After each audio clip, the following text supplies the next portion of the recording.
Every layout has one of these. It's a very small area, but it's an irritation. It's been bugging me since I designed the layout more than 15 years ago. The frame of the basement staircase creates an inside corner that sits between the cereals company and the diesel shop. The layout here is a mere 16 inches wide, and the nearest track is only 2 inches from the corner of the staircase frame. So what can be done to camouflage this in-your-face eyesore? Let's start by taking a look at the buildings on either side of the wall. The cereals plant was completely freelanced using various parts from the Walters Cornerstone Modular series. On the right-hand side, we have the printing plant, also freelanced using Walters brick sheets.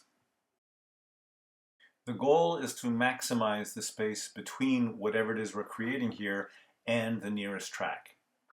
The best way to do that is to create the illusion of an industrial building by wrapping the brick sheeting around the two sides of the corner. Fortunately, I have lots of sheets left over from the last project.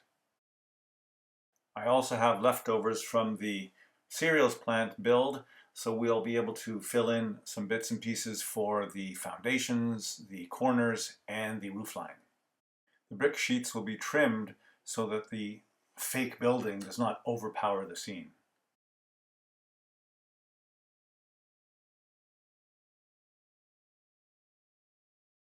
The point of this exercise is not only to camouflage the corner of the wall, but also to hide the end of the printing plant and retaining wall on the right-hand side, as well as to make good use of the wider space available to support the diesel shop activities. Toward that end, I thought this would be a good location to place a diesel fuel storage tank, and I tested out a number of different alternatives, starting with the Walters ethanol storage tank kit that I've had for some time and really didn't have anywhere else on the layout to use it.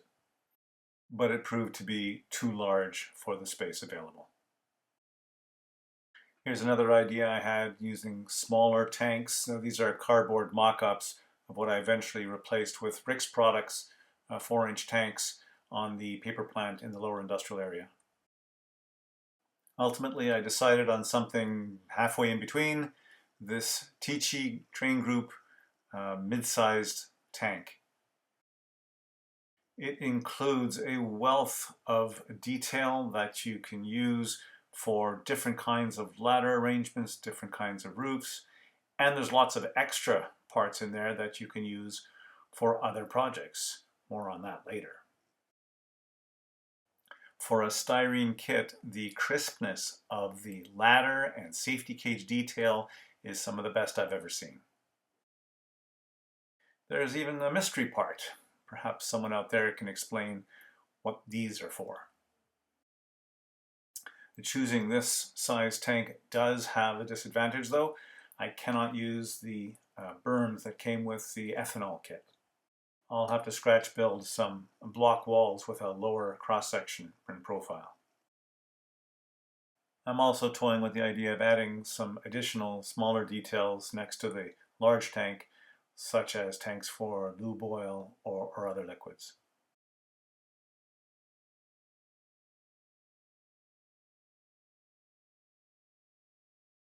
The Tichy kit comes with several of these see-through walkway grates that don't appear to be required for the tank assembly.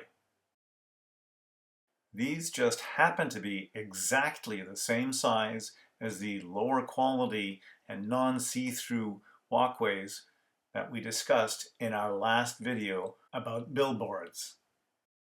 We'll just add this upgrade to our ever-growing to-do list.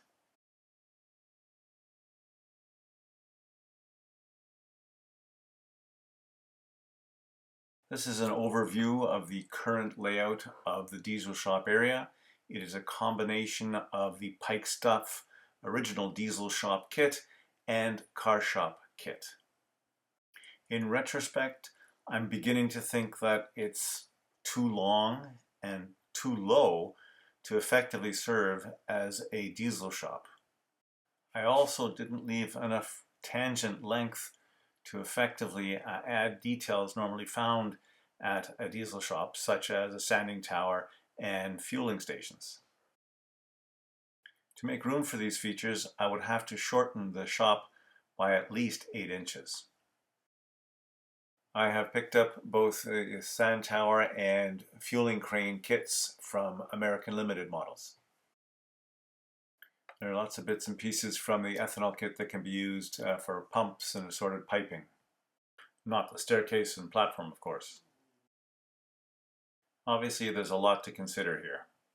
An 8-inch reduction may not be enough, and I still am not sure about the height of the building itself. This brings me around to another more drastic option, which is to completely replace the building with a more traditional looking diesel shop. This kit was just released by Walters. It's about 18 inches long, which would fit nicely, but I would have to shift one of the tracks over by about 3/4 of an inch. And that means taking apart ballasted track. I invite all my viewers to think about this along with me and provide me your comments. I will keep you posted on the progress of this project in the next couple of videos, but for now, let's return to Railfanning, the Q&NE.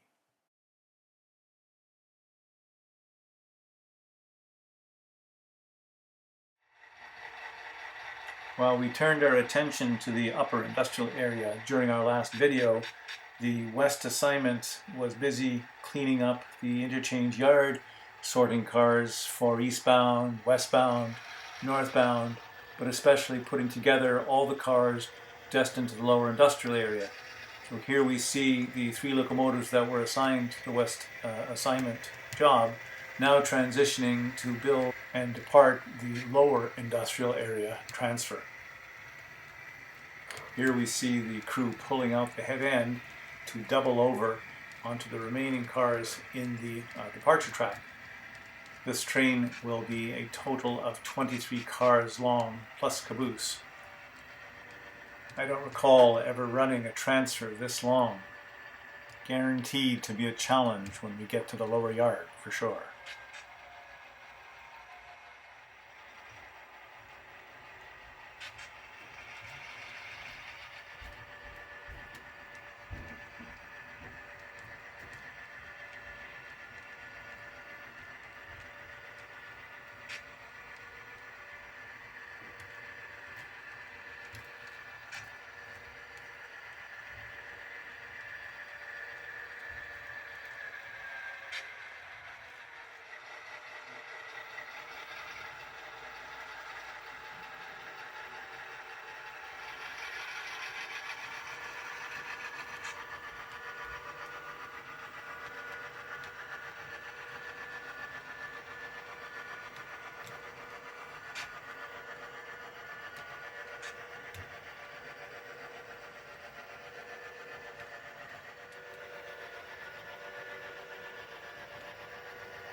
Our train has to hold here at the interlocking limits while we get permission to cross the diamonds.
Here we see our tail end finally clearing the yard throat.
Well, I was right.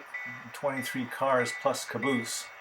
This train is too long to fit on the arrival track.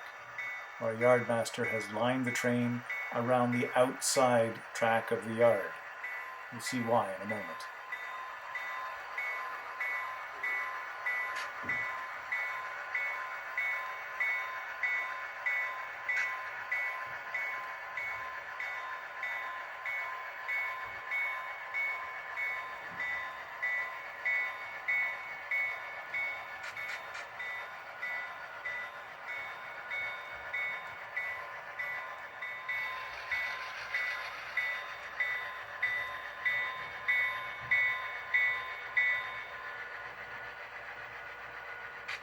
Immediately behind our locomotives, you can see the overflow track at the ADN mill.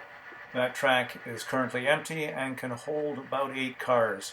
So we're going to use it to double over the head end of our train so that we can pull the tail end clear of the yard office.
After glancing at our consist list, it became clear that we can add one extra move here and save a move later. If we set the 2 head-end reefers off on one of the yard tracks, the next 8 cars include 4 cars that are actually destined to the mill, so that'll save us time later.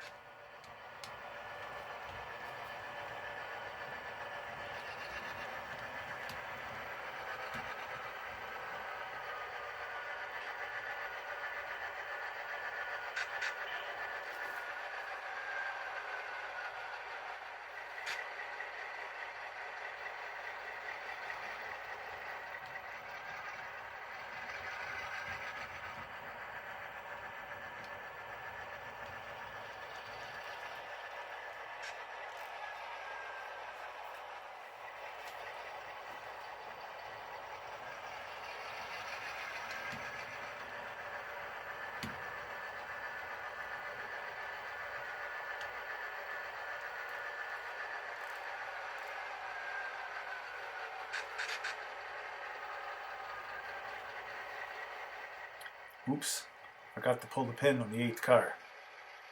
Just give us a second.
Since we've already managed to clear the yard office with our caboose, rather than pull the train down further, we're going to run around through the yard and shove in on top of our caboose and get our switch list from the yardmaster there, since we're going to have to switch from that end anyway.